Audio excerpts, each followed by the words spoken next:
আজকে আমরা তৈরি করব মোরগ পোলাও।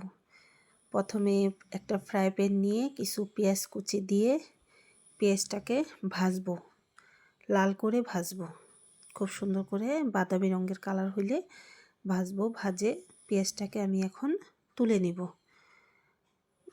কিছুক্ষণ ভাজার পর আমি এটা তুলে নিব। তুলে নিয়ে ওই ফ্রাই প্যানেই গরম মশলা, তেজপাতা, দারচিনি, লং, সাদা এলাচ দিয়ে এটাকে 2-3 মিনিটের মতন ভাজবো।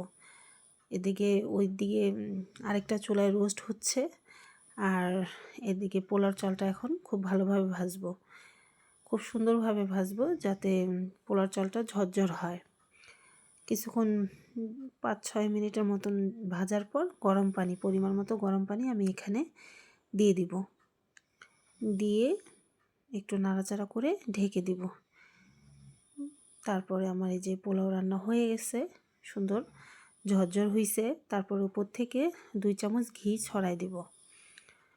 ঘি দিয়ে ঢাকনা দিয়ে 5 মিনিটের মতন আবার ঢেকে দিব। আমি 2 চামচ ঘি দেওয়ার পর আবার 5 মিনিটের মতন ঢেকে দিব। 5 মিনিট পর ঢেকে দিয়ে ঢাকনা উঠায় পোলাওটা নাড়াচাড়া করে দিব। করে দিয়ে একটা বড় প্লেট নিয়ে এখানে পোলাওগুলো একটু একটু করে দিয়ে দিব। খুব সুন্দর করে পোলাওটা দিয়ে দিব পরিমাণ মতো। দিয়ে এখন যে রোস্টটা আমি আলাদা করে রান্না করেছি, এই রোস্টটা এখন দিয়ে আমি পোলাওটাকে সাজাবো। রোস্টের রেসিপিটা এখানে দেওয়া হয় নাই, আমি আলাদাভাবে অন্য একটা ভিডিওতে দিয়ে দিব ইনশাল্লাহ। এই যে দিয়ে সাজাইলাম, উপর থেকে আবার কিছু পোলাও দিব, দিয়ে আবার রোস্টগুলো উপর থেকে আবার সাজাই দিব। সাজাই দেওয়ার পর দেখতে ভালোই লাগতেছে, আর খেতে অসম্ভব মজাদার ছিল এই মোরগ পোলাওটা। আমি মাঝে মাঝে এভাবে রান্না করি, তো আজকে রান্নাটা অসাধারণ হয়েছিল।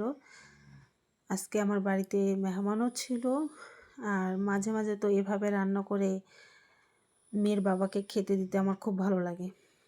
মেয়ের বাবাও খুশি হয়ে যায়, মেয়েও খুশি হয়ে যায়। এই যে উপর থেকে ছড়াই দিছি। তারপরে আমি এখন একটু টমেটো, শসা দিয়ে একটু সাজাই দিব। এই যে শসাগুলো দিয়ে দিয়েছি, এখন উপর থেকে টমেটো দেব। এই যে আমার মোরগ পোলাওয়ের ফাইনাল লুক। দেখতে কেমন হয়েছে অবশ্যই আপনারা আমাকে জানাবেন। আর এটা দেখতে যেমন সুন্দর হয়েছে, খেতেও অসম্ভব মজাদার ছিল। তো আপনারা জানাবেন আপনাদের কাছে কেমন লেগেছে।